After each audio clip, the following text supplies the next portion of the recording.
Do anything I wanna do. Do anything I wanna do. Do anything I can do anything. All right, welcome back, Lewis. Welcome back. Let's help you grow now. I'm finna be reacting to Mr. Beast on John channel. Why every Mr. Beast video gets 200 million views. This is his interview. Let's get to it. And I want to speed this up too, so give me a second. This is an hour long. Speed this up. What's the biggest brand deal you've said no to? I don't usually talk about this stuff publicly, but I analyze your past 50 videos. Can I put you on the hot seat to do a live experiment? I'll spend $120 million on content this year buying a private island. We're building a city. I just want to be the most subscribed to channel. I found your secret Instagram. I've never had anyone ask me that. It's like someone stabbed me and then I was like, take the knife out. I hate this video. How's your mental health? You're very good at what you do. Jimmy, thanks so much for having me in Greenville, man. I'm so excited to be here. I know. This is going to be awesome. It's your first time, right? This is my first time. Yeah. I know. I want to, we're in our second studio. After this, I want to take him to my main studio so they can see it. So yeah, the cool stuff hasn't even happened yet. Well, dude, I feel like, this is the first time you're showing this studio publicly, which is your thumbnail studio. So yeah. I had to open up by asking, where the heck are we? And what do you film here? Yeah. So to be specific, you're in a church. So when I first started, there's just no warehouses or studios in Greenville, North Carolina. So there are a lot of churches though. We're in the Bible Belt. Yeah. So I bought a church and then we converted it by just like, basically taking all the pews out, just converted it into a studio. And so that's where we started filming. The problem is, it's not that big. So eventually we had to move, as our videos got bigger, over to a new studio we built. And so we just converted this into a thumbnail place. And so this is one of like our 4 thumbnail rooms. Yeah, it's insane. I've been spending time with the thumbnail team. And I know when you called me, you have some exciting news to share, which we'll get into in a bit here. But I have to ask a few more questions because when I was here and they're doing thumbnail shoots, everything was so precise. And like I have like this visual, which is 40 variations of thumbnails. Are you going to throw it up on the screen? Of course, man. Yeah, okay. One time, me and Colin Severe did this, and they didn't throw it up on the screen. No, like, what is he looking at? I already got my team. We have this as a previs, so our editors are putting it up. But yeah, Colin Severe, get one up.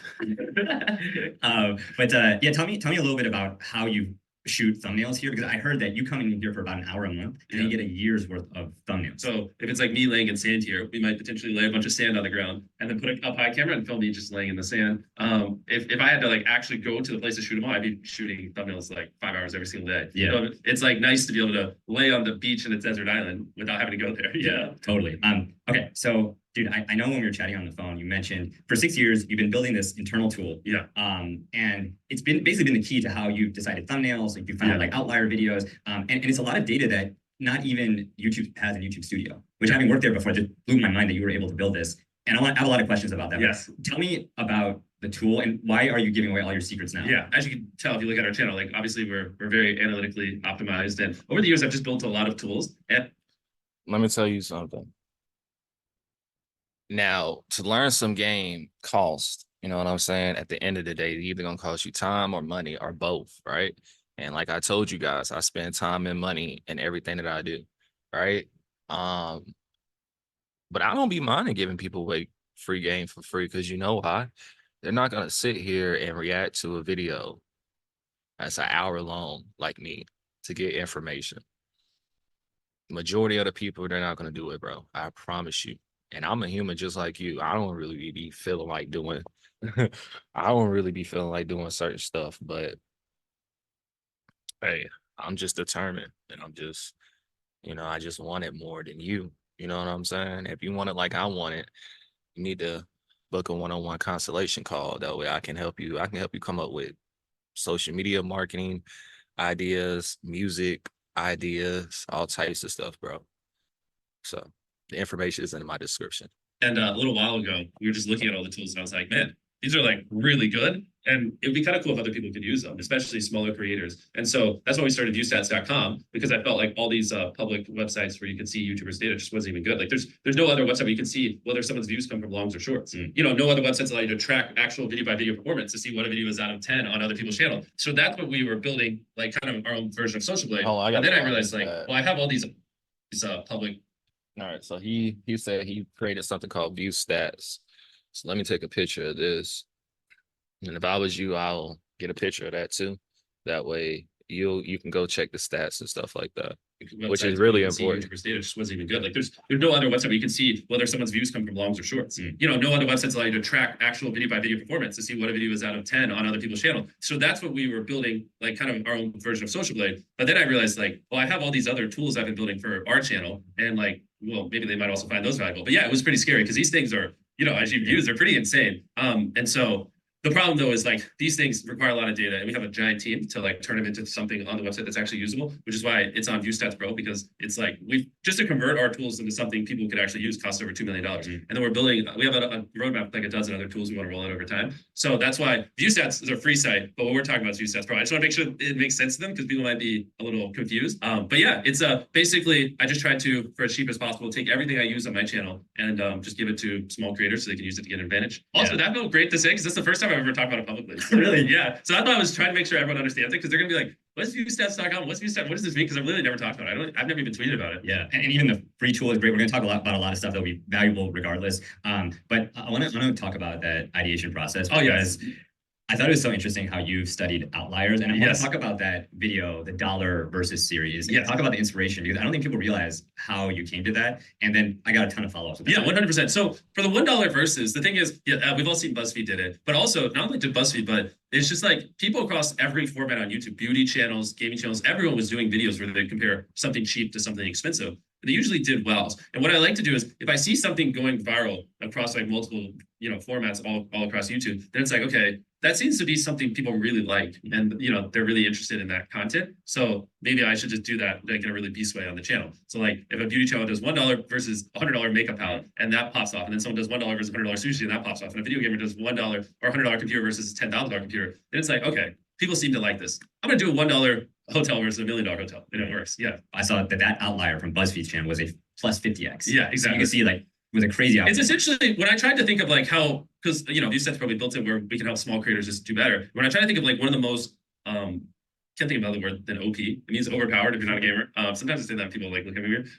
Tools is like to help you brainstorm ideas, because I think that's one of our bread and butter. So one of the best ways to brainstorm tools, I thought, would be to give you access to outliers, which is like you said, it's essentially like if videos do, you know, it basically shows you every video on YouTube that performs multiples better than the average on that channel. So like if a person's getting 1 million views a video and then they upload a video and it gets 5 million views, why did that video do 5 times better? And like we just give you a collection of videos like that performed really well, so you can brainstorm based off of it. So you know, hopefully you can also have outliers. Yeah. How many of your videos would you say are from outliers that, you know, this tool has been internal for 6 years now?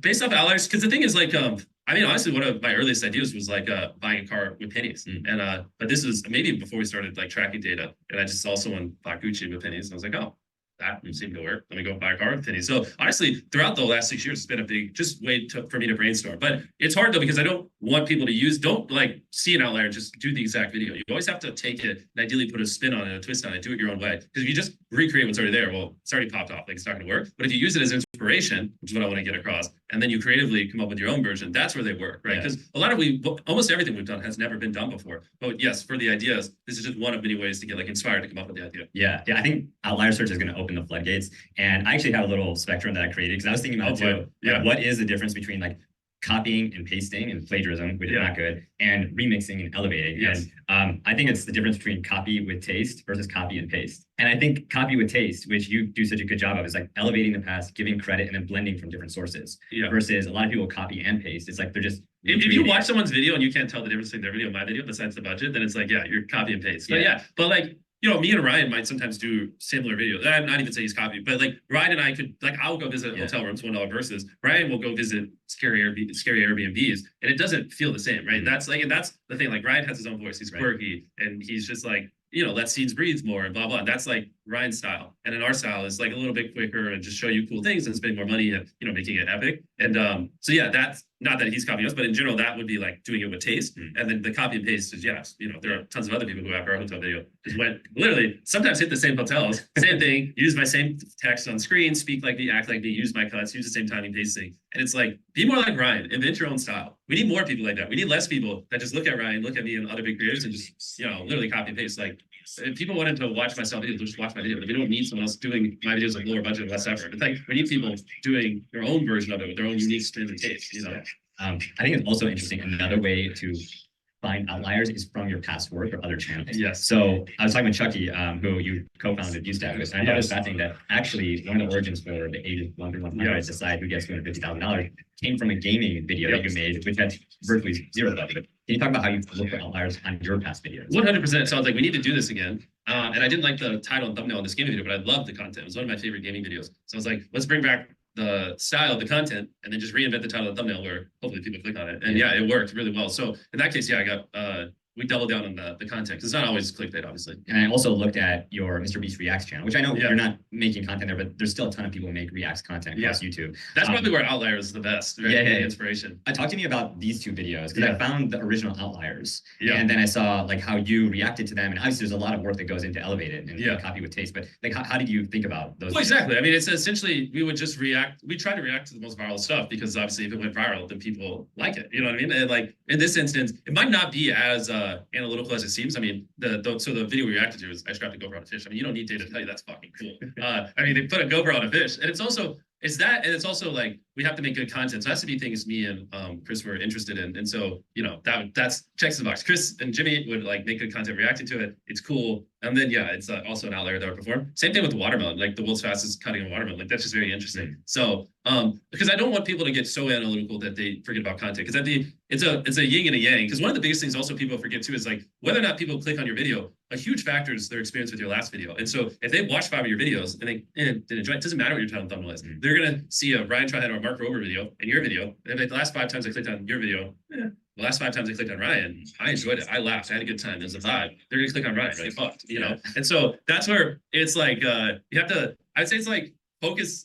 Like in the pendulum, focus more on content than you do clickbait. But don't ever let it swing too far because it still does matter. If that makes sense. Yeah. Like it's very important. Like what I'm doing now, I'm doing everything, y'all. Like I'm doing everything, and I highly suggest you guys to do everything. But everybody can't do everything. I'm gonna get it how you live, bro. Like it is what it is. Because mind you, until something really pops for real, it's best to just do everything. Just F it. You feel me? Like, you know what I'm saying? Like sell chicken, but also sell fries. Also sell some fruit. You know what I'm saying? And if the fruit get popping more, all you do is you get more fruit in your stock, and you sell less chicken and stuff like that. You know what I'm saying? But I like to do everything. So that's fast. Jimmy signed 3 of the Time magazine covers we're going to be giving away to you. You subscribe and ring the notification bell. And plus, you're not going to want to miss the other 2 videos that we filmed with Jimmy while we were here. The next video is going to be a full breakdown of one of his best videos and why he made certain decisions in the edit and filming. Keep pointing out things I've never seen him talk about before. And then we're going to take you behind the scenes of his shoots, how he shoots shorts, his main channel videos, and just behind the scenes with his meetings. I cannot believe some access he gave it. So subscribe, ring the notification bell, and 3 of you, I'll make sure to ship this out and announce the winner soon. All right, back to the video. I analyzed your past 50 videos. Okay. And I noticed that they fall into 9 different categories. There's so many things I want to get into. I want to share this with you. Okay. So these are your different thumbnails broken down into series. Yeah. So over on the left, he has our Protect series where, we did Protect $500,000, keep it. I thought that was a pretty good video. And after we filmed it, I was like, I like this. Like we should double down on it and do 2 more. And then as we doubled down on it, I was like, oh, this is kind of repetitive. And people, honestly, I would say that's like the biggest flop of a series we've done in a while. People just didn't really, they're like, it's good, but they didn't care that much. And so that's dead. Like, and if you look here, you'll see like most of these go more than 3. That one, I was like, all right, we're done. I don't like it. And so, not every time you hit, but so that's probably like the worst format series, whatever you want to call it, we've had. The best is the $1 versus that crushed. I think in like the last 365 days, I think Plain Take. Yeah, also I would say when you putting out this content and I'm bending down like this, no Diddy, because I gotta use my phone as my microphone. I'm in the process of ordering a new microphone, but my microphone I had broke. You know what I'm saying? So I am gonna order me a new microphone very soon. You know what I'm saying? Because I just want to get a way better one now. But besides that, I'm a music artist and YouTuber, right? So now when I put out music, and that's how I got 2 million streams too. Because y'all be trying to be so perfect. And for what? Like you gonna hit some, you gonna miss some, bro. Like, even though I am handsome, you feel me? But I get rejected too. You feel me? But do I let that stop me? Or I have females break up with me too. I still get in relationships. I still holler at other women. I don't care. Like, you feel me? Like, I'm not gonna just sit here and be like, well, this one chick rejected me, so no more pussy for me. Like, what the fuck? Like, that don't even make sense. It's like the most viewed video on all of YouTube. That's not an ad or something close like that. And so for the $1 verses, I had the opposite problem. I think we might have stopped at like one video too early. We did 1, 2, 3, 4, 5, 6, 7, 8. Holy crap! Yeah, we did 8 of them, but they were really spread out over a year. People really liked it. Like, and it's something anyone can understand, whether you're 10 or you're 50. Watching us drive a $1 car all the way up to $100 million car is just sick. You know what I mean? And that was also a lot of fun. So I gotta react to that because there's a such thing as a $1 car. I know it's a such thing as a $1 million car. You know what I'm saying? But a $1 car, bro. I would take a $1 car as in, nigga, you got it from the junkyard and you just build it up yourself. Either that or someone just gave you a car. Cause like on some real stuff, someone can sell you a car for $1, literally. Dead ass. Like, if they just want to give it away and they want to sign everything to you, they can just write down $1. And boom, there you go. And I don't think it will have anything to do with taxes or anything like that. I don't know. Don't quote me, but I heard about that though, for real. Oh, yeah. I try to end like, because like if you do a series long enough, it's like exciting, and it's not really exciting. And then if you keep doing it, it becomes kind of lame and people turn out. I try to kind of stop like here before it loses excitement. So I try to stop series early before people have to tell me to stop them. I like to, because if not, then you just become known for that. So I like to always keep things fresh and keep changing it up. I think that though is one of the few ones where I kind of wish I did 1 or 2 more because that was. Yeah. And I'm taking notes on this too, because I did this unconsciously though. Like even with music, like I'm always like making something new and still you want to follow up, you know what I'm saying? Whatever, and whatever, just to bring it back. You feel me? Like I got this one series, my mixtape series, one of them is called Scorpio Playboy Season. I'm literally finna drop a deluxe for it this November in 2024. Now, mind you, it dropped last November in 2022, not 2023, 2022. So it's like a couple of years later, and now I'm just dropping a deluxe. I'm not even calling it part 2 or anything like that. You feel me? Like you just gotta think of creative ways, bro. And you know what I'm saying? Because people do get bored of stuff. Like if it's not a TV show, the only thing that can last like that is like a TV show. A TV show, they're gonna fuck with it. You feel me? If it's a good show, then honestly, you end up getting bored with the show for real if it's too much. You feel me? Because it gets lamer and stuff like that. So you always want to make sure you're introducing something that's new, that's fresh. You feel me? Like it's crazy. I mean, these are averaging like 250, 300 million views, every single one of them. And the retentions are great. People love them. So whoops. Yeah, the tournament ones, people love those. And we just had our first 40-minute video, which that was a fun test. And I was doing really well. And the beauty of tournament, which one thing I'm really trying to get better at is storytelling. And it's kind of hard to storytell when it's just me and the boys. But with this, we have a lot of characters in the video. And that's one thing I want to really become world class at over the next 5 years is like building characters throughout the videos. And then do you have water? Right here. Oh, yeah, water? Yes. Yeah. Oh my God. Some water. So yeah. Well, we prepped it. We want to keep it simple. Yeah. I'm dying over here for some reason. And so, working on the storytelling, blah, blah, you kind of get the same thing with Survival 100 Days. I mean, that's why people like it. Yes, the environment we put them in is cool, but also getting to know the contestant. And now that we've gotten better at telling the contestant story and letting them show emotion, those videos crush, et cetera, et cetera. Yeah. The character development note is interesting because with unscripted, which is so much of content on YouTube nowadays, like what do you do in pre-production to identify those characters or try to put them in the right situations? Yes. So yeah, you hit it on the head. The thing is, unscripted shows like ours, that's where character development is hard. And people don't understand because people always, well, so like years ago, I just got off at it. And if you ever told me I was bad at storytelling, you were correct. And I'm glad everyone beat me on the head. Like, tell better stories. Now, the past year, we've been really trying. Somebody who's like ages 1 through 100, we get it. I mean, if you look at the TikTok clips on it, people loved it. People love, 42, 58. It was awesome. And then other videos, we're still improving and getting better. Like the Protect series. I feel like we didn't dive deep enough in the characters. Do you even know the name of the guy from the newest video? No, no, exactly. So we didn't, so that, which is something I'm working on. The thing is, I everything I've ever done is on YouTube. So it's not like I'm some filmmaker with 30 years of experience bringing it over. I'm learning in real time. So like, I want to be a great storyteller, but like, you have to fail a bunch, and just, my failures are watched by a lot of people. So I'm learning in real time in front of everyone. Yeah, and that's a good thing too. Like, that's a good thing too. See, it's excuse me. Now I need some water. You feel? But nah, it's okay to fail, bro. And it's okay to fail in front of people with an audience, because guess what? When you do figure it all out, or they do get right, you up there, and people can look back on your story and see where you came from, where you started from. That's a better selling point than someone who just have it all figured out and perfect every single time. You feel me? Nobody really likes the person that's on top. No diddy. So that's why they be calling some of these artists industry plants, because you don't have no foundation behind you of how you got here, nigga. Like, you feel me?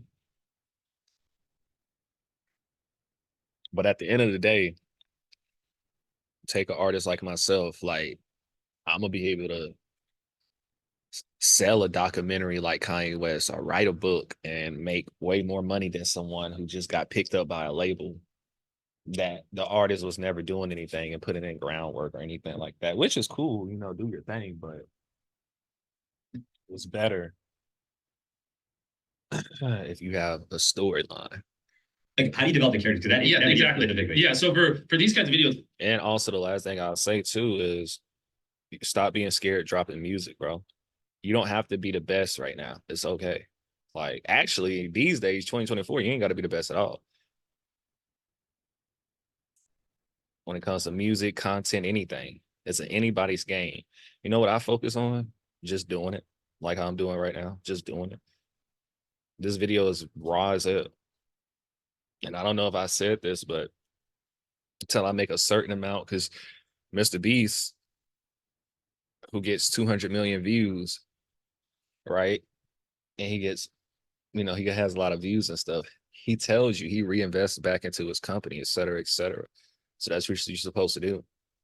So until I get to a certain point, then you'll see a good setup like how they got. You see how they set up is fire as hell? Then I'll have that type of setup. But until then, bro, we working right now. I'm at 4,000 subscribers. I appreciate you guys. Help me get to 5,000. I'm going hard all year long. You feel me? I had a couple of goals I need to knock out. So, you got to just get to it. Just focus on doing the work. Just focus on recording the song and putting it out. That's it.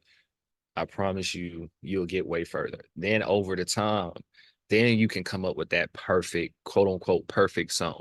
You feel me? But y'all be taking forever, bro. you can't, right? You can't script them. And so that video, ages 1 to 100, or 40-minute video, had more cameras recording than any other production in history. Right? I think I tweeted that. Yeah. There's never, you can't find a movie or show or anything that's ever had 300 cameras simultaneously recording like that. Man, that's crazy. So that's the thing. We had, there's 100 cubes. So we put a cam, a main cam in the cube, and then we put like one they can talk to, or so a wide shot, and then a shot on them. So that's 200 cameras. And we had all the wide shots all around the studio and all the cameras we were recording with. And so the answer is you just film everything, and it's brutal. And most people can't do that. Because it's like, I think we had like petabytes worth of footage. It would have taken a single human like 5 lifetimes to watch all the footage we had. And so, but that's where, for these bigger videos, we'll have like 50 or 60 editors ready to like chop down the footage. We'll have like 3 or 4 story time editors. They're just like listening to everything and just writing down notes to make the editors' lives easier. And then we just go, the crazy part is though, right? If you, for that video, like I don't usually talk about this stuff publicly, but like you're asking how do we prepare to get a better story? A lot of it's in the tech, because to record 300 cameras for days, you need to even house that much footage, you need a giant server. So in our other studio, I'll show you when we go over there, we have a multi-million-dollar server rack and everything that our editors can remote into to actually edit the footage. Because if you tried to put all the footage for that video on hard drives and ship it to one editor, it would cost like $70,000. So like if I were to try to give 50 editors all the footage on that video to edit it down, it would literally be millions of dollars in just hard drives just to get it to them. And it would take forever to copy all the footage and everything. It'd be impossible. It'd take you a full year to edit that video, whereas we edit and upload in a month, right, or less. And so So for that, we also have to build out a server room that everyone can remote into, edit off of one central place. So then all the footage is there, and I don't have to spend $4 million shipping hard drives out just for one single video.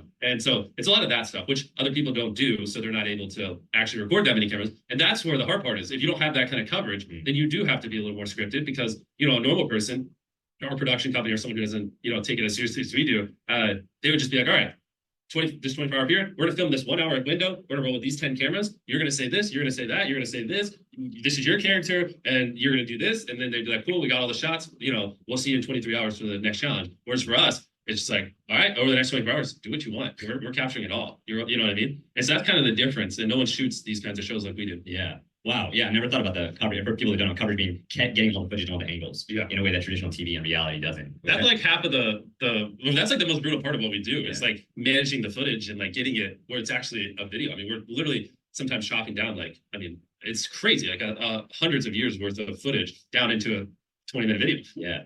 Thumbnails. I wanted to talk about that because I think you guys are laying the blueprint about how to use ABC testing thumbnails. I wanted to pull the ABC testing. I've always heard it called AD testing. I know, but I've called that before. But I guess could be 3 options. It's more accurate. It's more accurate. It is. Yeah, I agree. And I say that for this because I pulled the 2 tests that you did for your recent Protect the Yacht video. Yeah, I wish it was any video besides the Protect the Yacht video. I hate this video in hindsight. Yeah, I mean, I would say this is one of our worst thumbnails, to be honest, which it's my fault. It's not the team's fault or anything like that. I'd say the A option you're looking at, like, I'm not in it. I'm in every thumbnail. What was that? Obviously, it didn't win. So we tested those 3 at the top. The middle B one is the one that won, which clearly, I mean, the C one just doesn't really make any sense. Even the B one, I'm not the biggest fan of. We kind of we sketched it out before we filmed the video. I was like, this is good. But sometimes, which I've learned, when you sketch a thumbnail and then you actually bring the light, and it just doesn't look real. And that's one of the ones that looked good in a sketch. I was like, yes. And then when we actually made it, I was like, no, frick. And we couldn't figure out another option. So yeah, I mean, yeah, we obviously A/B tested 3 formats, and we found the one that worked, and then we tested a couple of different votes. But you know, I hate that video. But still, I think that's interesting. That it's like big variations are the first test, and when you have a winner, take that variation and make small detail tweaks. Exactly, and test, and then wait a month and test a couple more and that kind of stuff. Yeah. Yeah, I pulled maybe a more relatable example from Ryan. He's been killing it with these. Yeah, so he's done big changes with scenery, and then the test 2 are text changes. Yeah, that one's good. Agreed. I've noticed these as well. I was actually my girlfriend, when we watched this video and it was on our homepage the next day, she literally said, like, is that what it said before the thumbnail? Because it like popped in the top left and said continue watching. So like people have noticed. I agree. I think this is a realistic way of doing it. 3 options, test some text, and then just leave it be. Don't overwhelm yourself. Don't overthink it. Because there's a lot of diminishing returns. And there's a point where it makes sense to like just start working on your next video if you don't have like the resources and a bunch of people helping you. And it's like you do have to question like, okay, well, if I just started putting my brain and effort into the next video, but I get more upside than just like, you know, this kind of stuff. But yeah, he did good there. Yeah. Can I put you on the hot seat to do a live experiment? Okay, I'm on the hot seat. Okay, yeah. If we get the laptop, I want to see you do this live. Okay. And one of the features that really blew my mind when you gave me access to ViewStats Pro is searching for thumbnails with text and then going down to it's freaking insane. It took a long time to build. Jimmy, I'm going to give you a prompt that I want you to type in, and then I want to go down a rabbit hole and just hear your thoughts. Are you ready? Let's do it. All right, so basketball with holes in it. Basketball with holes. Yeah, there's this new airless basketball that's going around. Everyone's talking about it. And so before I hit enter, this is on ViewStats Pro. This is our thumbnail search tool. You can type anything you want in. Give you thumbnails to get inspired off of. It's really sick. So he just said basketball with holes in it. So I'm going to hit enter. Give it a second. Look how quick that loaded. This thing is fast. And so now we can scroll through this and we can see all these thumbnails on YouTube that have basketballs with holes in it. And this is exactly what you're talking about. Yeah. The whatever. The airless basketball. Yeah. No and so kidding. are we trying to brainstorm what's the title of the video we're trying to brainstorm? Let's say that like the NBA just sent us this basketball to try out. We're a channel that's like reviewing sports gear. Okay. Yeah, I mean, so then in the basketball they said has holes in it. Yeah. So then you would just look at all these, and the cool part is we didn't just stop here. So you can obviously see all the thumbnails inspiration, but you can also search by thumbnail, and it'll give you even more specific thumbnails on the thumbnails you like. Yeah. Which you just kind of got to use this. I know this might seem insane, but it works really well. And so I don't know. You want to pick this thumbnail? Let's maybe this one like the separate one. All right. So we want to get inspired by more thumbnails, and boom. So now it's giving you specifically the thumbnails that look similar. And as you can see, all the other ones that had the white balls in it pop up here. And then we can, let's get inspired off this. It'll probably be pretty similar results. And then if you scroll down, maybe we're like, oh, actually, this looks crazy. There's slime on his hand, or basketball hitting a car. You just flip through it, get tons of inspiration, and then keep doubling down. I mean, let's go through something totally different. Go to maybe the basketball hitting the car. Basketball hitting the one from Jester? Yeah, no. Yeah, the one from Jester. Yeah, right here. All right. Do with that. Nice basketball hitting cars. So now, so he's gonna give you crazy ones. So like this world's largest basketball over the car, because obviously it picked up that you're not, expecting it to be slamming a car. It's just trying to give you cool inspiration. We can do this one with the dart in it. And you just keep flipping through here. Look, now here's a bunch of different versions of the dart. And you just keep tapping search by thumbnail, and you can just go and go and go and just get inspired. What's another prompt you have? Let's just try slime. Slime. Okay. So let's try slime. What thumbnails are we getting? Look at that. And then let's combine what we were talking about before. Filter this thumbnail search by outlier score. Oh, let's have some fun. So this video, and then obviously over time, we're gonna build it out where you can set it where only videos above 100,000 views, like we do on our outlier tool. We'll bring it over here. But so this video right here did 100x the average. How to make 1 minute glossy slime. Let me scroll down. Minecraft item slime. That one's cool. So this would be, if you're looking at it and you're like, oh, I want to see more Minecraft thumbnails. I bet if we hit search by thumbnail, it'd pull up a bunch of Minecraft ones, which is cool because it allows you to go down the rabbit hole. Because especially if you're making a video on slime, you might want to get inspired by Minecraft slime or whatever. And then obviously you can just go back.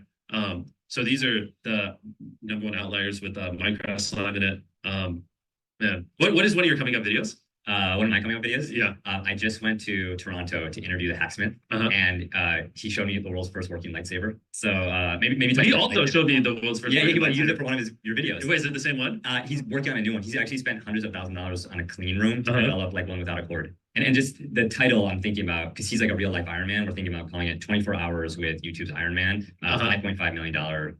Is the thumbnail going to be an Iron Man too? It's going to be him. He actually had an Iron Man mask, and we had him take photos with it. And then he had Thor hammer, so it's going to be a lot of those visuals, or at least yeah. So then you can type in Iron Man, get inspiration from videos that did well. I mean, honestly, if you had him flying kind of like this, that'd be cool. I mean, could the suit fly?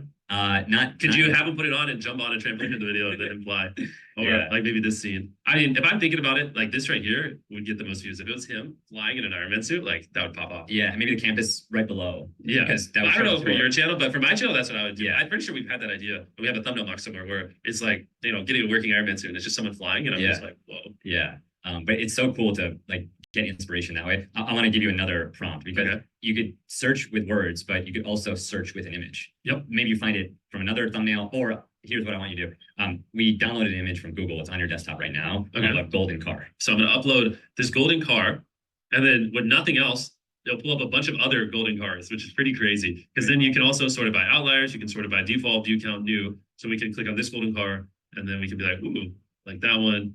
You can see Supercar Blondie did a thumbnail with the golden car in it, etc. And you can just get inspired. Yeah, that's awesome. Any other, while we have any other, you want it outlier, like demo, or alerts, like while we have view stats up, I mean, I'll show you guys. So at the launch, we have 5 tools. That was thumbnail search. We've kind of loosely talked about the other ones. A/B test. I think all of you will find pretty interesting. You can see all the A/B thumbnail tests anyone is doing, and you can see which one won. So you can see all the A/B thumbnail tests currently running on YouTube. You could here, let's search our boy Ryan. My channel. So you can hit by channel, and like, we were talking about Ryan's thumbnail earlier. We have these little tabs too, so it recommends whatever you're typing in, which is sick. We went all out on this. So now you can put Ryan Trine's channel, and you can see every AP thumbnail test he's ever in. And you can see which thumbnail won. Isn't that crazy? It's crazy. The other one I think you guys would love to hear about right now is outliers, which is something we've been doing for years. But it's like we talked about before. You can find basically any video that goes viral on any channel, and you can just set it where show us a video on channels that have over 100,000 subscribers that got 50x on a view, 50x their normal views on a video, and you can browse through it and you can see it all. I don't want to show you guys too much. If you want to use it, just go to view stats pro. Take this laptop. They're gonna get too much out of this. You get it. Basically, anything you can want to increase your views, our goal is to put it on there. We currently have those 5 epic tools. We got a roadmap with another dozen. We're gonna try to roll out one every 2 months, or even more frequent. But I don't want to commit to anything crazy. And I mean, a year or 2 from now, I just hope that's basically like what creators use as their like studio dashboard to actually like do stuff. I think this is a breakthrough moment to see those tools now be put in the hands of so many people. I know, it's awesome. I also pulled some of your old thumbnails because I went back to like 2020, 2019, and I saw you're still updating them. Yeah. I just want to embarrass you by showing these. Yeah. Oh boy. Like take me through how often you update the back catalog. that break-in one, that left thumbnail in June 2020. I made myself. Like I literally photoshopped and made it. That was such a horrible thumbnail. So a lot of the ones we're updating are just the ones I made because I'm not great with Photoshop, and now I have like people who are actually good. And so we're just kind of going through and making them make sense because like they just don't make sense. Like that one in the bottom left with all the people, like you can't even see their faces. 65 million subscribers. I have 4 times that. Now you see how he started off You know what I'm saying? And now look at them. You feel me? That's just what it takes. That's just how it goes. Just to give you guys, so boom, here's what I do. And I'm gonna put this into a course, but since you watching this video this long and you made it this far, you know, because it's only gonna be in this video, whatever the case may be, I'm gonna tell you what I do. What I do, what I'm recording off of now is Zoom. I'm using the Zoom on my computer. It's available for Windows and Apple. So Mac, Apple, MacBook, you know what I'm saying? Any computer. What I do to make my thumbnails is an app that's called Thumbnail Maker. Again, it's Thumbnail Maker. What I use for my YouTube clips will be AI. I don't want to lie. I use this because I talked about it. Hold on, because I'm actually on YouTube now posting. Oh, I use Visor AI for my YouTube clips. So all the shorts that you see in the YouTube clips, that's what I use for that. If you want to make a YouTube short yourself, download this app called MetaMeme, META meme. Use the app. So all I'm using is apps, bro, and all this stuff is free. Everything I'm using right now is free. Again, start where you at right now. You know what I'm saying? As I grow, of course, I'm a hire editors and all that other stuff. But if you just starting out, bro, and you don't got a big enough bag or any investors, you just start from scratch like myself, then use what you have and you can use free stuff and build an audience, you know what I'm saying, until things really pop where you can really, really, really invest big bags behind yourself, et cetera, et cetera. You feel me? So don't be ashamed of that. And I know some of you guys use that as your excuse. I don't use none of that as my excuse. It is what it is. Like that was like Like a selfie. Yeah, but it's like 60. There's 65 million subscribers combined between all the people in this video, and it's like that doesn't mean anything. Yeah. Isn't that crazy that at the time I thought that was a flex? In the bottom left of a thumbnail, I wrote 65 million subscribers. Like, guys, you won't believe how many YouTubers I got in this video. And then now here we are on, what are we at, like 240 or something, 250. Yeah, so it's mostly take the ones I did, just make them not horrible, to be honest. Do you see a huge change by going back? Yes. Or is it more of a branding play?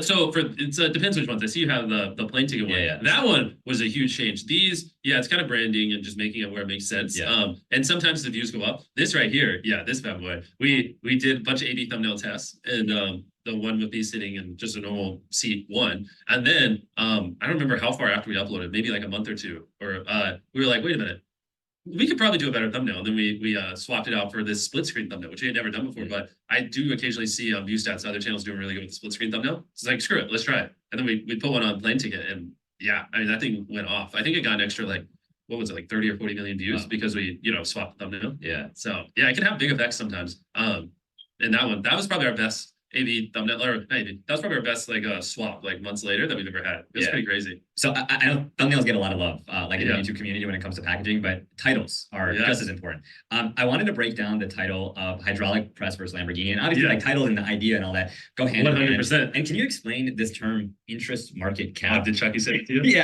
Like in terms of how you determined, like, okay, let's make this video about hydraulic press versus Lamborghini, not versus Ferrari. Yeah, 100%. So it's probably a tool we'll roll out the view stats probably later in the future, but we essentially just look at all the viewership on keywords across all of YouTube. And, if theoretically there's 100 million views on videos with Lamborghini and there's 500 million views on videos with Ferrari, I'm just making up numbers, then clearly people are just more interested in Lamborghinis than Ferrari. It's just kind of objective. Yeah. So that's what, Chucky gets pretty crazy with his terms, interest market cap, but it's essentially just looking at all the views, titles with that word have. And then, if it's kind of same, right? If it's like 100 billion Lamborghini, 80 billion Ferrari, who cares? It's nominal. But if it's like one's like 20, 30 times better, it's usually a good indicator that like that is something people are more interested in. And there's a big discrepancy between Lamborghini and Ferrari. Yeah. Is there any other decisions you made about ideas like that where you're like, you know what, maybe we should do hotel rooms first, not yachts, for the $1 versus series? No, I mean, a lot of times though, again, this is where it's hard because we like data, but it's also a lot of intuition and like you gotta know your audience. And so like the data could say do hotel rooms first,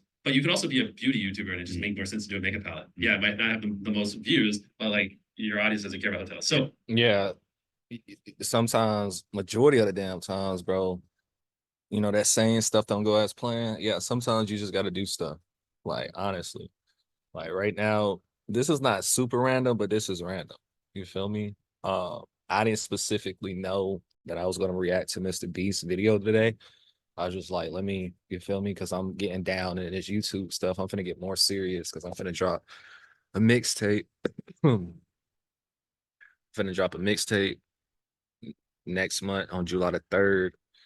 Um, so I just want to get more into content because I have not been doing content as much as I should be, just for the whole 2024 in general.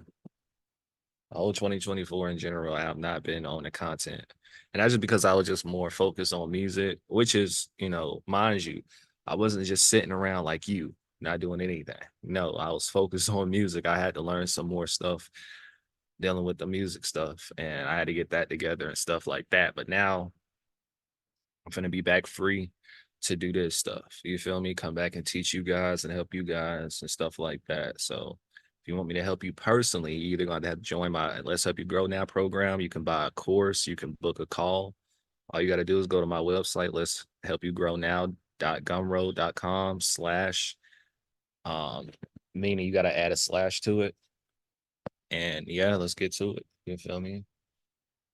It's a blend of all that. So you have to really you have to look at it from a lens of like, what is my audience? What would my audience want? And then like, yes, if there's no difference, it's to your audience, there's no difference between a hotel room or a vacation. Yeah, hotels probably is simpler and would perform better. But you know, if you're a family channel, they probably care more about vacations because they want to, you know, think of, you know, vacations they could take their kids on or that kind of stuff. Or maybe your family channel that kids just watch, right? And then maybe vacations don't matter as much because kids can't afford it. I don't know, you know. So you got to run through those scenarios. But yeah, net equal. It's like I said, even then, if the market cap's kind of the same on the viewership, or even like this, it doesn't matter. But if it's like this, then it's like, all right, now this is when you should go with this one. More people clearly care. Yeah. A lot of nuances. What else besides views and performance go into deciding which series or videos to make? Oh yeah, I mean, views and performance matter, but ultimately we're just trying to make the audience happy, and I want to give them videos that they like, and I know because at the end of the day, like you can get views on a video, but people can feel unsatisfied and then not click the next one and eventually churn them out. The reason why 100 million people keep coming back every video is because we constantly try to prioritize what they want and what makes them happy. And so this is where it's hard. This is the thing that I show the most with training people on, and which is why I do it. Is it's just like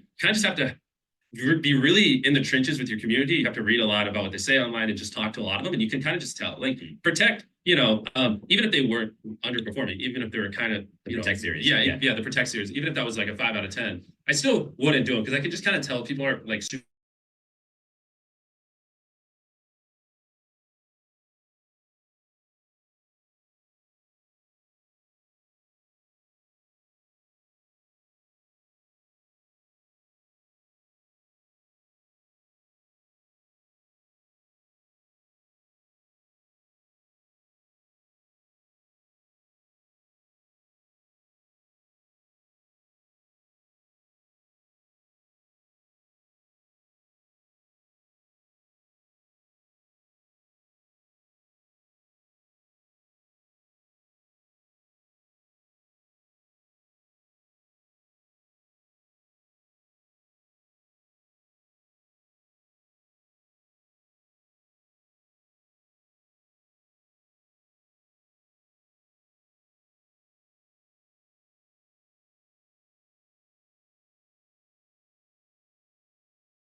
Oh my gosh, I need to show you it. We've been in your prep page for things. Yeah. I still have a tower, like an actual tower. I saw the video. Yeah, but it's still up over there in a field. Like okay, I got a real big tower. And once you see that, you're like, holy crap. Like that one, weirdly enough, I think might have been close on budget. I don't know how. But then we have like ones like built 100 wells. Like obviously that one was very expensive.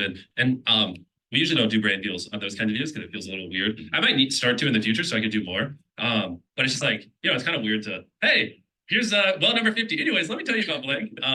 But if I did a brand deal, then I can build 200 wells. So it's like that's a hard little distinction. I'm probably gonna start doing brand deals on those. Anyways, yeah, you get the point. Yeah, the 10-minute video was so interesting because it was all real time. Yeah. How did you think of that? Was terrifying. This video is completely real time. You'll notice it's exactly 10 minutes long. There are no cuts. You see everything. And if Darcy does not escape his jacket and get through all 5 floors to this tower and press that button before the timer hits 0, his money explodes. That was very terrifying. How do we come up with the idea?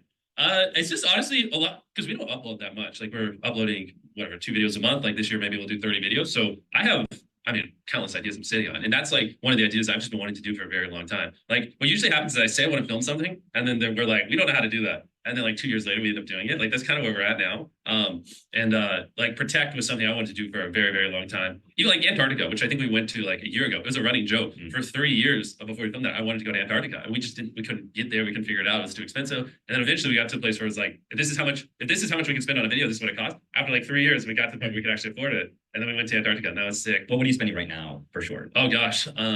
Some of the ones we have coming up. I mean, I know we're giving away 100K in them. So I know at least off the roof.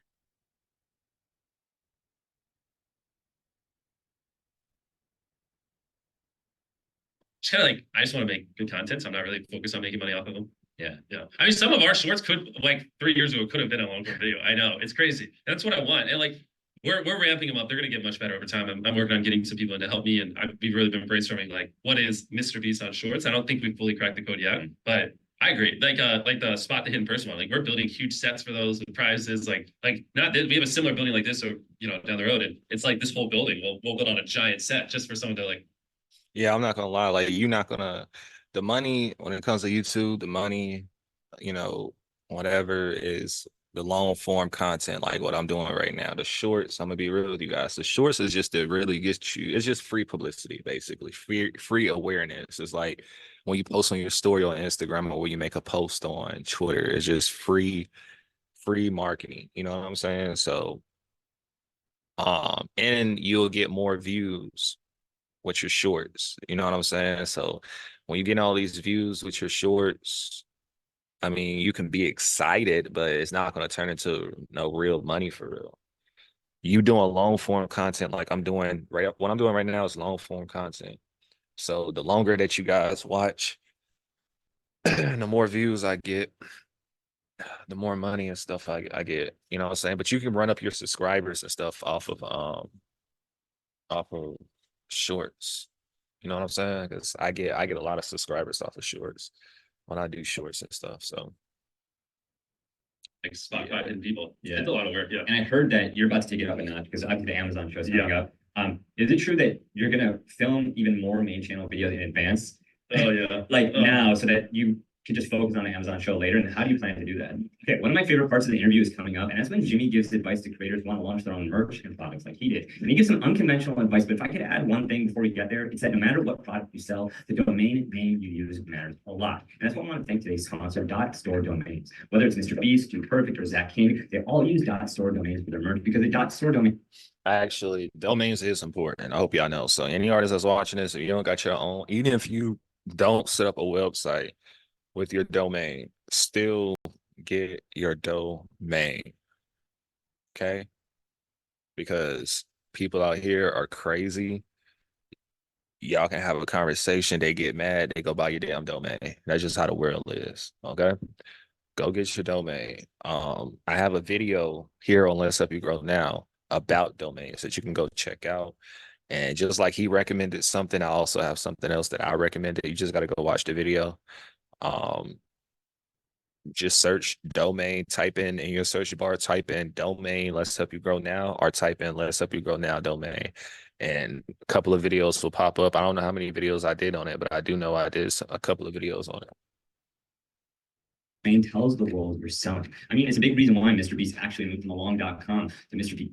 It's a lot. The big videos, the spectacles, the multi-million-dollar budget. Sometimes we're having hundreds of people breaking world records with cameras. I mean, these are it's tough. Just doing the main channel is brutal. But yeah, this year, I wanted to take it up a notch and do our first streaming show on Amazon. And yeah, that's so basically it's probably going to be 2 months worth of like Amazon shooting. Like from the time my eyes open to the time they close, like that's all I'm going to do. If we want this show to be as good as I want it to be and just absolutely crush every.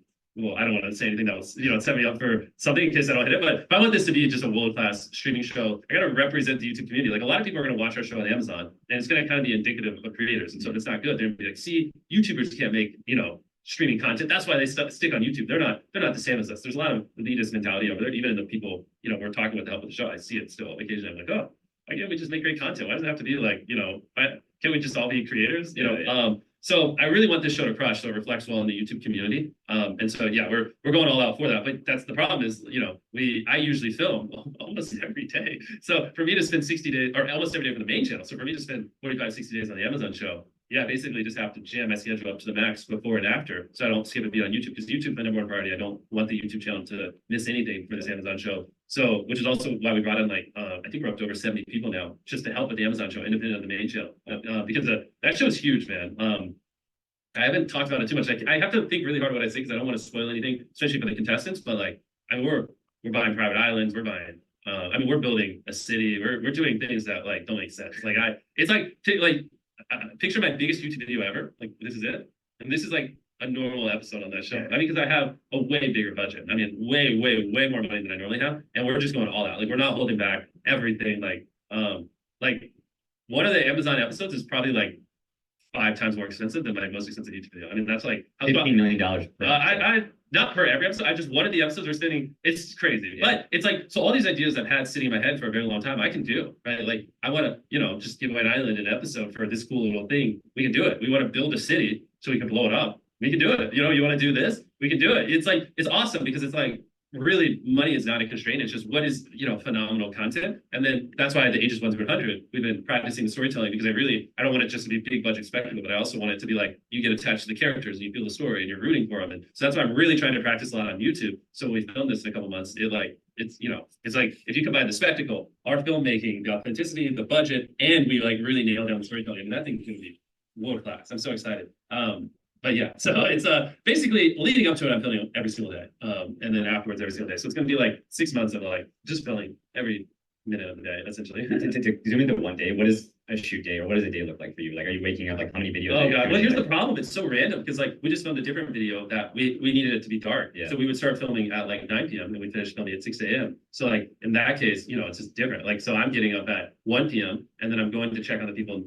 Well, no, I'd probably get up at 2 p.m. I like to get at least 8 hours of sleep. Anything less than 8 hours, I'm screwed. I need Red Bull and I hate it. I don't like being a zombie. So if we finish at 6, I'd get home at 7. So yeah, I get up around 2, and then it would usually be we'd wake up, we'd go film with the bunker people, or I have a different 100-day video I can't mention going on, and I'd go film with them, or I'd go film with people in the wilderness. Boom. And that would take me up to 6 or 7, and then I just do a little bit of festivals, all the business stuff, and then have everything done by 9. And then it's just all right, the sun's down. This is the video we just finished filming. It was 5 or 6 days of this. And then yeah, I'll show you. We have a wipeout course. We were lifting literally giant wipeout course. It's 100, 200 feet in the sky and filming on it. And so now it's dark and pitch black in the background. And so we're lifting these cranes up and everything, and then going all night. And so that's one day. And then a different day is Chandler, what brings you here? What's up, Chandler? How you doing, man? Are you popping in? What's the video we filmed before this obstacle course? Go ahead, man. Go ahead. Oh, man. Good to see you, man. Wait, why are you here? We actually got a camera right there. That's wait. No, you're good. I'm just not used to seeing you in the thumbnail studio. Yeah, see you later. But that's great. Your schedule is that jam packed. Of course, yeah, because it's because there is opportunity cost. Because every day I'm not filming. That is there is no such thing as a perfect video. It can always be better. So every day I don't film is a day I could have filmed to make these videos better. You know what I mean? So it's yeah, you almost don't. It's hard. I wouldn't recommend you put yourself in a position like me because it's a lot. Our normal companies go up like this, the CEO, this one's flipped. Everything funnels down. I am technically the product. I'm the thing that keeps it spinning. The hundreds of people we employ. It all falls apart if I don't show up. So it's a lot of pressure for people, which I don't recommend most people do videos like me because it requires you to have a lot of team, a lot of money. That's a lot of stuff just resting on your shoulders. But yeah, it's essentially every day off is kind of an L for the content. It just means a bit. Bro, he excuse me, he is speaking facts. So even when you don't feel like recording or doing content, you're elfed, bro. I ain't gonna lie, I ain't even gonna lie to you guys. This shit ain't normal. I'm gonna be real with you guys. I'm having a heart-to-heart moment right now because I feel where he coming from, bro. My life is not normal, bro. It's not, but I accept it. It's cool. You feel me? That's what I'm trying to tell you guys. It comes down to everybody can't be the boss. Everybody can't be a boss. It's okay to work, bro. It's okay to be the worker. It's okay to go to work from 9, get off at 5. You don't got nothing else to worry about. And doing what I'm doing, bro, I got to worry about this shit 24/7. So if you ain't built for that, cool. You still can do this stuff, but you're gonna have to be under someone. No Diddy. You need to hire someone. You feel me? Or you need to reach out for help. Like to me, you feel me? So yeah, this ain't for the birds, bro. This is for the wolves. You know what I'm saying? So you gotta be careful what you sign up for. You know what I'm saying? And the earlier you know that, the better type ish is what I'll say. Honestly. Feel what I'm saying? So let's get back to the video. These are worse. Do you plan to keep that for the future forever? I don't see any will run stopping.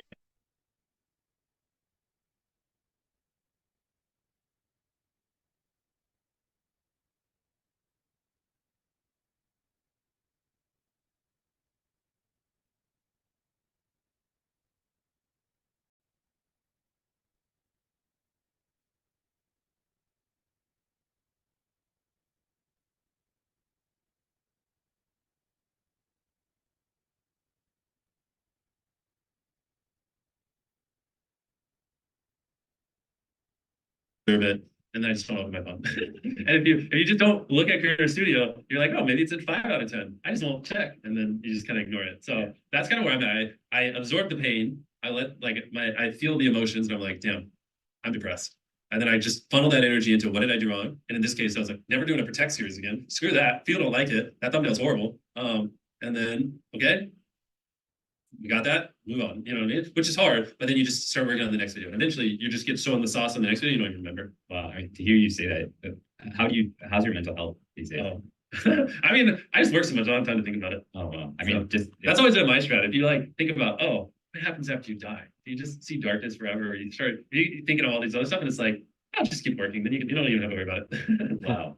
What's the most surprising thing in terms of how efficient you are with your schedule? Like I've seen like people prepare the thumbnails like before you walk in. Like, are there any other examples of like how you're able to maximize like your day? I mean, the thing is, I don't view it as maximizing your efficiency. It's just kind of like my life at this point, because like I said, like every second I'm not filming is like there are things that need to be filmed. There's so many things. There's probably 20 shorts I need to film, some like 10 TikToks I need to film. I have 300-day videos going on, and I have, we're always filming main channel videos. So no, it's just kind of like it's just kind of, I don't know, my life. It's not if I'm like just sitting down doing nothing, I kind of feel weird. I'm like, oh, I'm doing something wrong. Like someone's gonna yell at me. I shouldn't be doing this.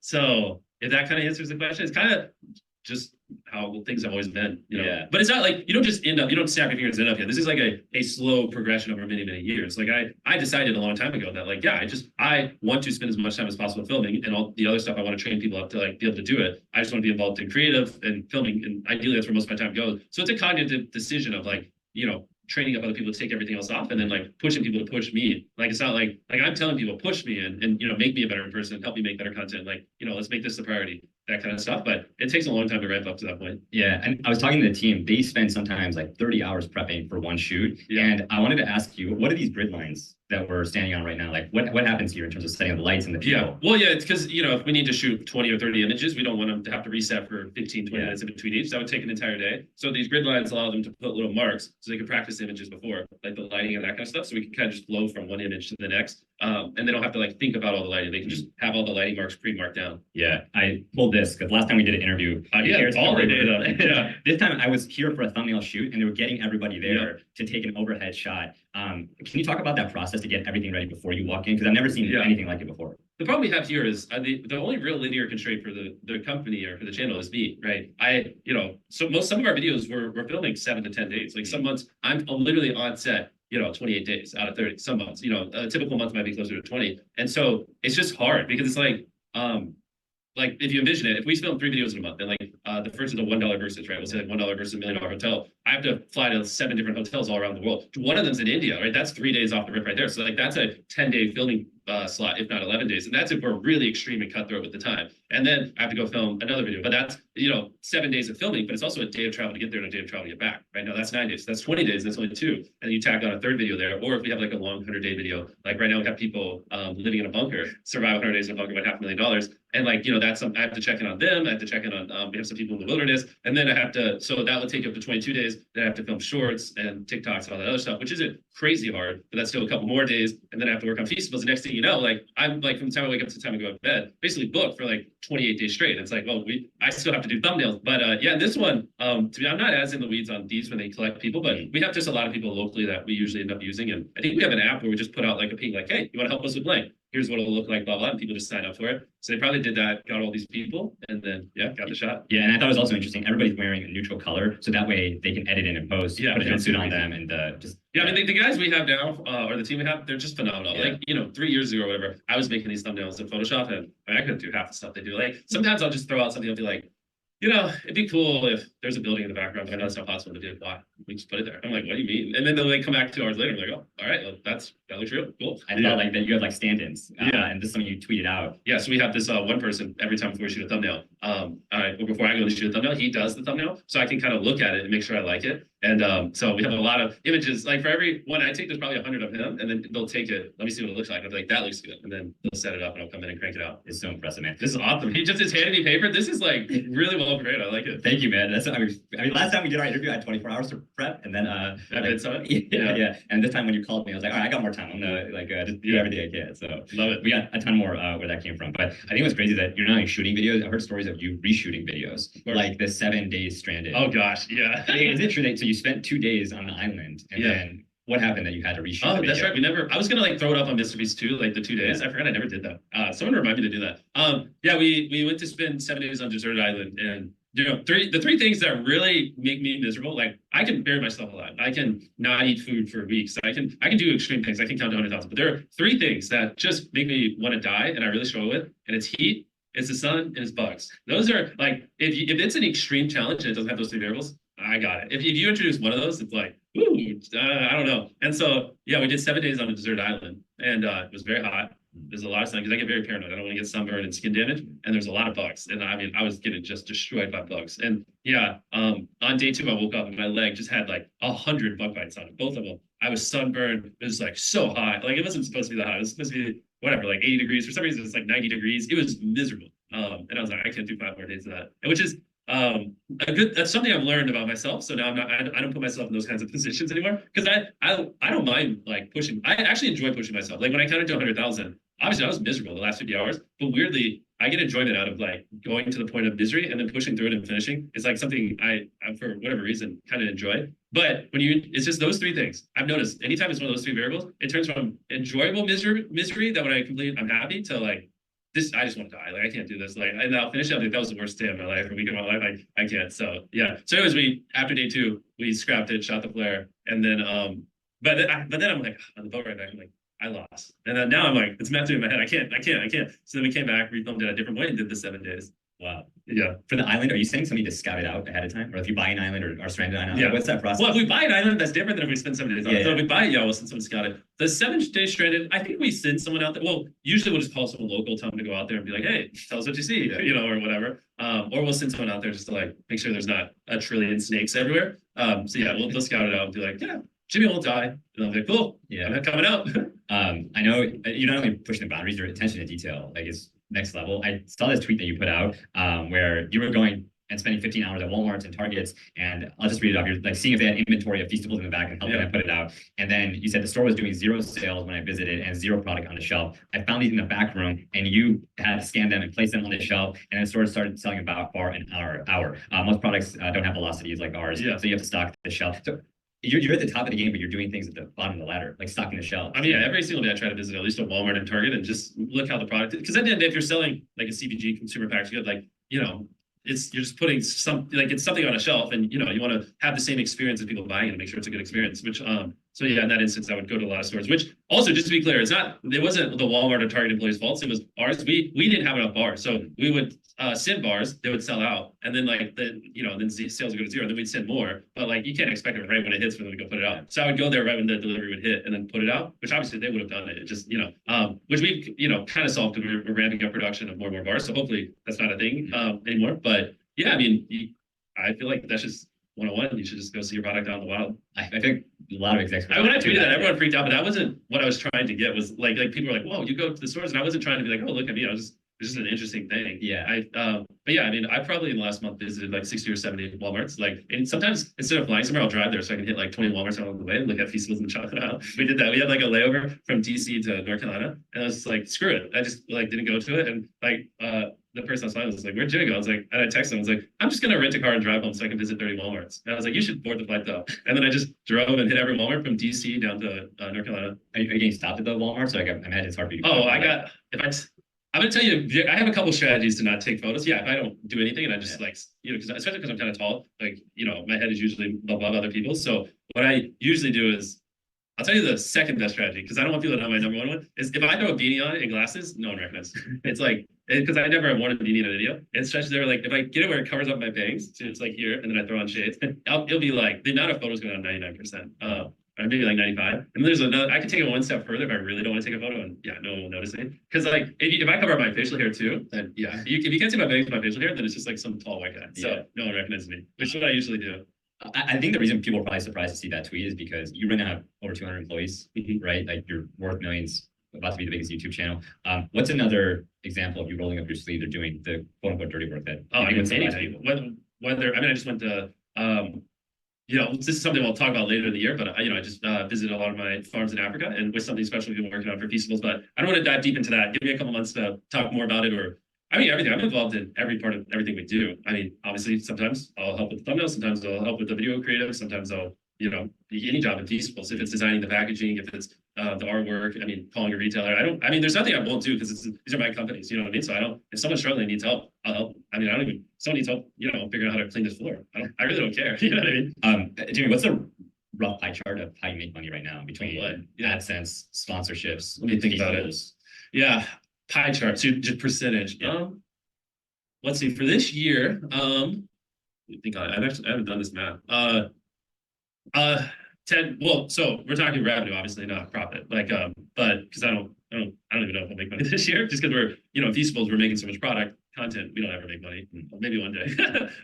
And view stats. I know we have no revenue. We just we put millions of dollars in building tools, and we don't even have ads on the site. So that's kind of the status of a lot of things. But for revenue, over half of it will be Feastables. A lot of it. Because obviously that's just blowing up, and people are really liking. Now that we updated the formula, it's crushing.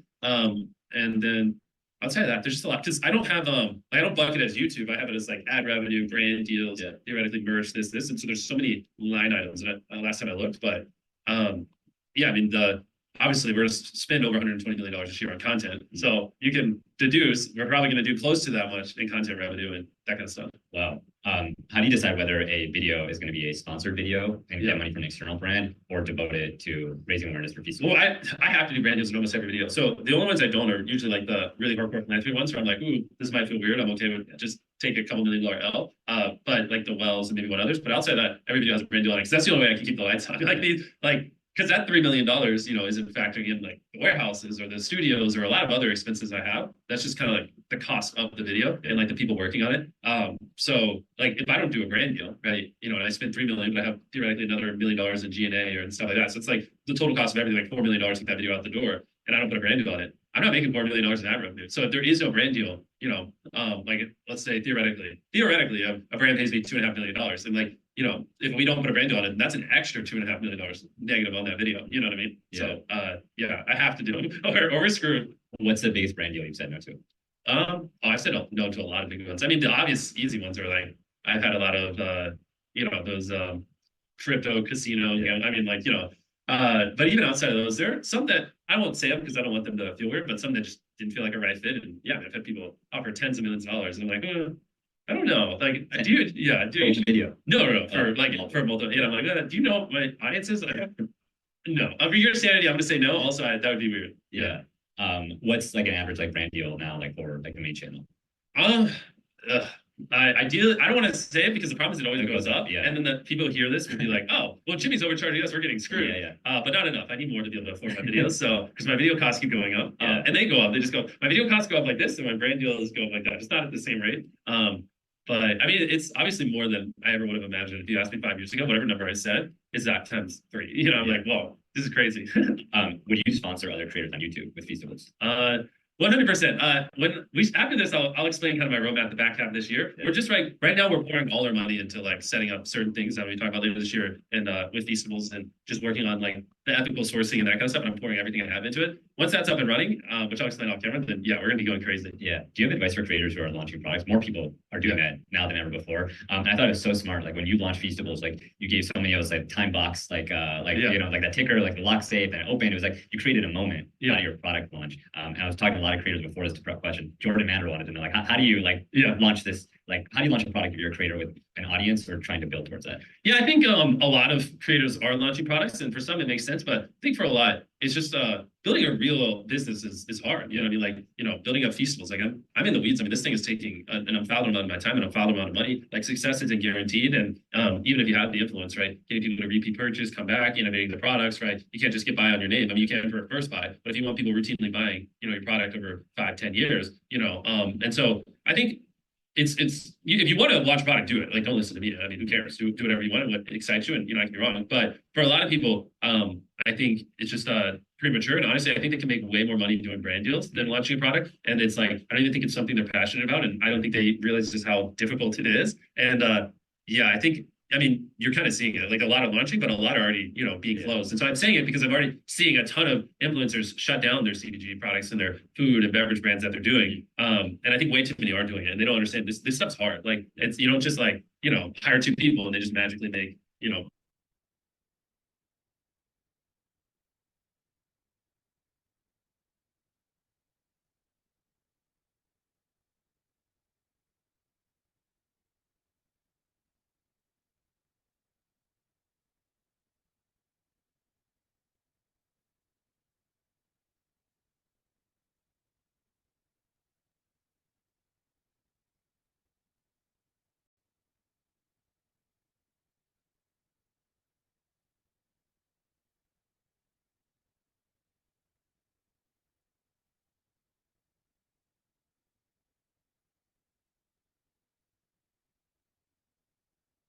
will come at a cost of their content, they'll get even less views. So you have to factor all that in. And so it's like, you know, there's one world where millions of dollars in brand deals is what I see a lot of creators. You keep growing your social, you keep pouring all your energy into it. Or you start this CPG brand that you're not even that passionate about. It pulls you away from your socials and stuff, and it starts to drop a little bit. And you don't end up making any money because it's actually freaking hard to run a profitable company with competitive costs. Or if you're overcharging, then you know people are gonna try once and not buy it, and then you know you come out the other in 2 years and none of that money, and you know a business is not even good. Yeah, so that's kind of my viewpoint. Yeah, I think more creators need to hear that.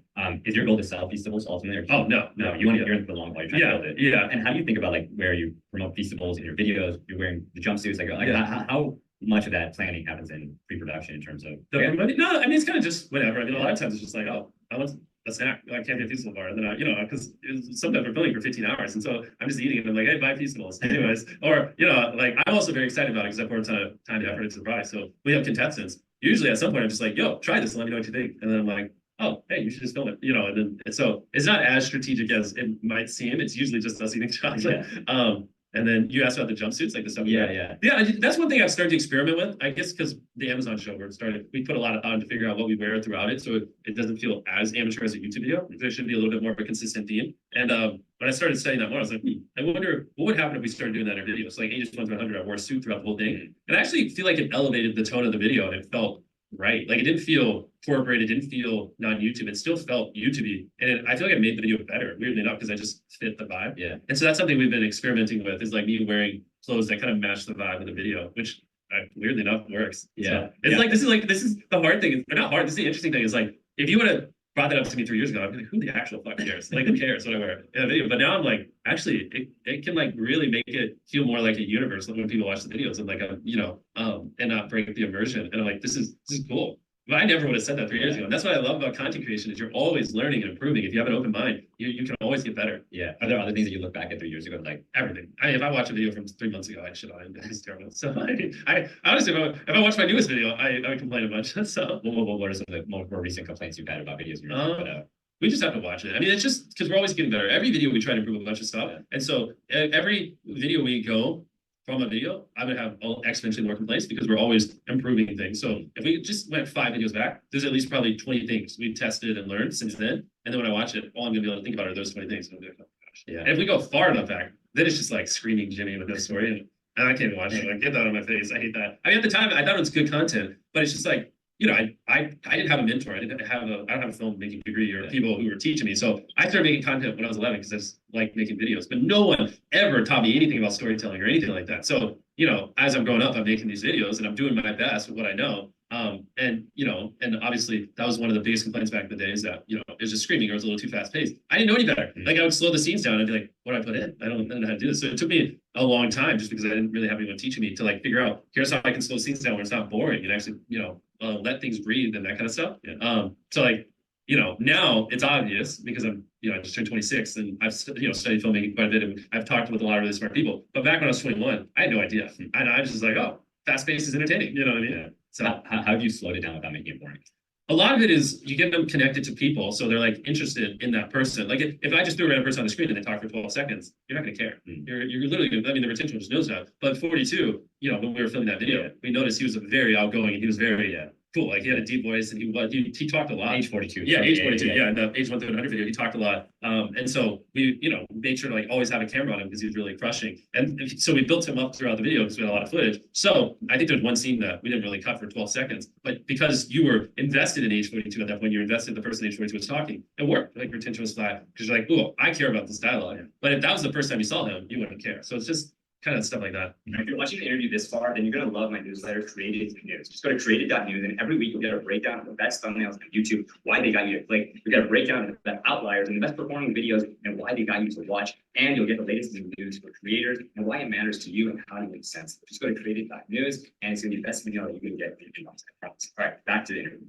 I mean, the other number that stood out to me is like the fact you're working with 50 editors. Like most creators have a hard time working with one editor and like sharing their style and making sure things are consistent. But your videos, I feel like, still have that same style and that like beast brand. I mean, I've been very involved in the editing for many, many years working alongside these people. But yeah, we have some amazing people. And honestly, they're the beauty now is we've gotten to the point where we've got people now who show me new things. And it's like, it's like you said, it's my style, my voice. But a lot of what we're doing now, like I'm learning how to be a better storyteller from my editors. I'm learning new tricks and new things. And like they're, some of the graphics we do in transitions, like I don't know how to do any of that. I'm just like, yo, give me a cool transition and then whip it off. I'm like, whoa, I didn't even know that was possible. So it's like, yeah, I used to be in that boat too, like them where it's like, I'm teaching the editors, but I'm so far past that. My team is teaching me stuff, So it's kind of like just working alongside them, which, everyone knows this. You just got to work alongside your editor or editors for years. Eventually they'll pick up your, style, the things that you care about. And then you should just let them free and be like, all right, now you guys keep developing and run with it, or you're just going to be stagnated because, unless you like are studying and like constantly trying to prove it. But if you're like me and you can't just sit there and spend 5 hours a day trying to figure out how to one up it, you need to let them do it. And you just kind of make sure it's on brand and authentic, Yeah, I found your secret Instagram where you're casting. Oh yeah, well, it's not even a secret. Yeah.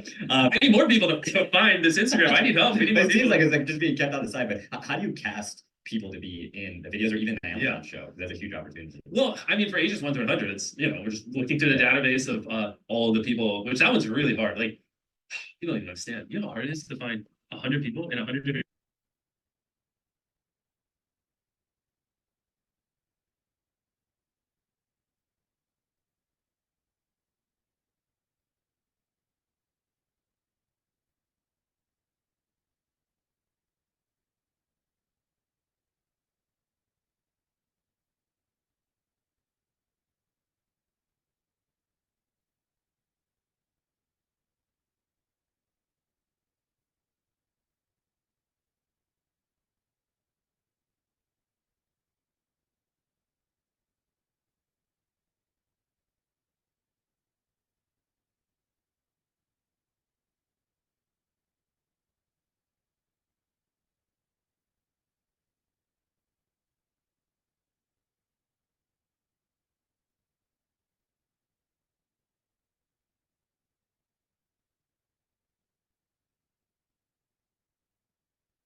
on top Yeah. of it. So the bring things on, I want to rewind back to 2018. Yep. When Oh boy. PewDiePie was the most subscribed to channel at around Yep. 70 million subscribers. T-Series was gaining on them. Yeah. And you ran this entire campaign to, you know, protect. Wow, that was 2018. Yeah. 6 years ago. Yeah. Whoa, that's wild. You know, you ran that campaign, like keeping PewDiePie at the top spot. T-Series eventually surpassed them. Yeah. Here we are, full circle. I know. You're about to surpass T-Series. First of all, do you have a message for T-Series if they're watching right now? Do I have a message? Yeah. Oh boy.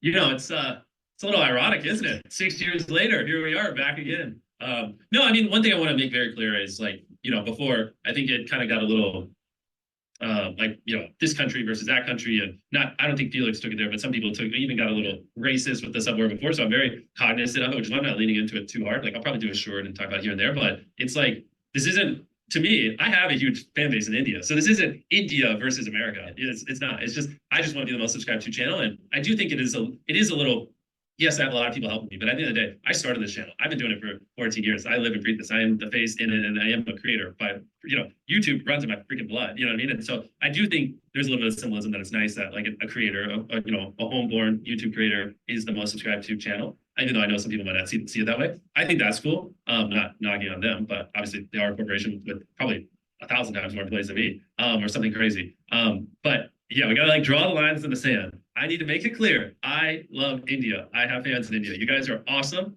It has nothing to do with that. People will make it that. Like a lot of idiots will just start tweeting, India sucks. Go crush them, Jimmy. And I'm like, okay. So you know, it's where a lot of my audience is. Okay. If you had to record a high me in 10 years, I know you've done that a lot before. The high me in 10 years goes up in 15 months. Wow. 10 years. Yeah. Wow. Yeah. I know. I should have. I had that thought like a year ago. I kind of regret it. I should have done more. Should have been like, I like at 100 million subscribers. I should have done high. Yeah. That was a giant help. You should do one when you pass T-Series.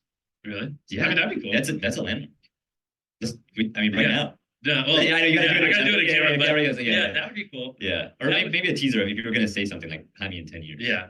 But see the beauty of Jaime in 10 years was with the innocence, right? Yeah. Because it's like, yes. I had 8,000 subscribers or less, and I'm like, yeah, I hope I make it. I really hope. But now, you know, if I did Jaime in 10 years, I'd be like, I hope I have 1 billion subscribers. And it's like, well, that's not, you know, no one would be like crazy shocked that ended up happening. But back then, it made no sense. And yeah, Jaime in 10 years goes up in 15 years. I think in that video, I said, I hope I have 1 million subscribers. If I like think back to when I filmed it. The video, yeah, 8.5 years ago. Yeah. I think, I don't remember. I haven't watched it in a long time, but I think when I filmed it, I was like, I really hope in 10 years I have 1 million subscribers. Yeah. Isn't that crazy? That's wild. That video is going to go off. Holy crap. Do you hope that you'll have a family in 10 years? From now? Yeah. Well, I have a girlfriend. Yeah. And I have a dog. Yeah. I kind of have a little bit. Yeah, of course. At some point. It's kind of funny, you know, one of the interesting things about doing podcasts as you grow up is you say a lot of stupid things. And like someone asked me that a couple of years ago, and I was like, my answer was very weird. But I don't know, I was like in a weird grind mindset. I was like, well, Elon and all these other people have kids, so I'll have kids. And people clip that and they just roast the heck out of it. And that's one of the negatives of like everything from 11 to 26 is on the internet. Yeah. And obviously, if you ask someone something at 19 and you ask them that same question at 26, or you ask them at 20 or 26, the 26 question is going to be, your answer is going to be way better. And they're almost always going to look back at the 20-year-old answer and be like, oh, that was dumb. Yeah. Because you're just like learning and growing. So like, you know, you just give me deja vu because that's why I'm so adverse to that question. No. Like, but no, it's like, yeah, I think the thought of having a kid one day would be fun, like raising a little mini me and trying to like, you know, teach them business and all that kind of stuff. It'd be awesome because like I didn't have anyone mentoring me. So like I could turn a mini me into like just business Mongol at the age of like 15, that'd be sick. Yeah. And so that like now that's exciting and it sounds fun. Not anytime soon because I mean you just had a kid. I mean, you tell me about it. I mean, it seems like a lot. It's a lot, but it's the most amazing experience. But like how many hours a day would you say? But that you're like, just not even with the kid, but that you're having brain power or whatever you're having to devote towards the child. I think 20%. Yeah, exactly. I think about it. That's where I'm not at that point because like right now that's where you know you're always thinking about whether you're with the kid or not. That's how I am with YouTube. And so like if you introduce the kid in my life anytime soon, like I'll be screwed. I don't know the way you empower so many people and now creating like these tools and just sharing so much and inviting me out, man. I'm just so grateful. Thank you. Yeah. What a nice guy. You guys should subscribe to him. Thanks, Jimmy. Thank you for like, you know, Chucky, the team, everyone. This is about being incredible. And and thank you guys for subscribing to the channel. All right, make sure you guys like, comment, and subscribe. And subscribe to my channel. Let's help you grow now, because we just did an hour plus, you guys. So you know I'm on it. You feel me? No Diddy. So again, if you guys need any help, Check the links in my description right now. This whole time, the reason why you see me looking down on my phone, it's not for pleasure. I'm literally uploading shorts right now. I have a total of like 36 shorts that I gotta upload. You feel me? That's gonna cover me for like the whole month and stuff like that. So I'll be planning out, you know what I'm saying? And I have to, you know what I'm saying, do a lot of stuff. So yeah, man, make sure y'all like, comment, and subscribe, and let me know what y'all think. Did y'all learn anything? Let me know what y'all learned. Drop it in the comments if you have any questions or anything. Oh, also, I have not been checking the comments, but I am gonna take away some time, find some time to respond to comments. So definitely don't think I'm ignoring you guys. Um, I just be super busy. I just be doing stuff. So, um, yeah. I'm gonna respond to your comment though, because I know y'all got a lot of questions and stuff. But I gotta get to you. I don't want to just drop. I don't want to just reply to you and I'm replying anything. No, I want to actually reply to you. So, it's June. All right, we in June. Okay, I will reply to everybody comments this month. So, yeah. Do anything I wanna do. Do anything I wanna do.